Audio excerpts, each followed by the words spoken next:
ఏమైందిలే మనుషులనే ప్రతి వాళ్ళకి బలహీనత ఉంటది కదా! వాళ్ళకి ఆ బలహీనత ఉందిలే అని సర్దేసుకుంటే అక్కడ దాని ప్రభావం మన మీద ఎక్కువ పడదు. కానీ ఎదుటివాడి ప్రవర్తన మనకి నచ్చలేదు. అలాగని మనము వాళ్ళని ఏమనలేని స్థితిలో ఉన్నాం. అంటే లోపల మనకు ఆ కోపం ఉండిపోయింది. అలా అంటే ఏమంటున్నారు, నీకు నువ్వు సర్దుకోవడం వేరు.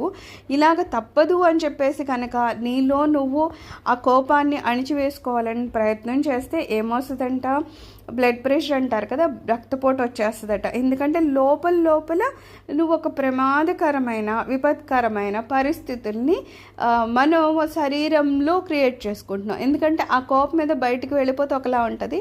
ఆ కోపాన్ని అంతా మనలో అణిచుకోవడానికి సర్వప్రయత్నాలు చేయడంలో ఏమవుతుంది, మన రక్తంలో రక్తపోటు అనేది వచ్చేస్తుందట. మనము కామక్రోధాదులు ఇవన్నీ ఉన్నాయంటే వాటిని ఎందుకు అణుచుకోవాలనో లేకపోతే దాన్ని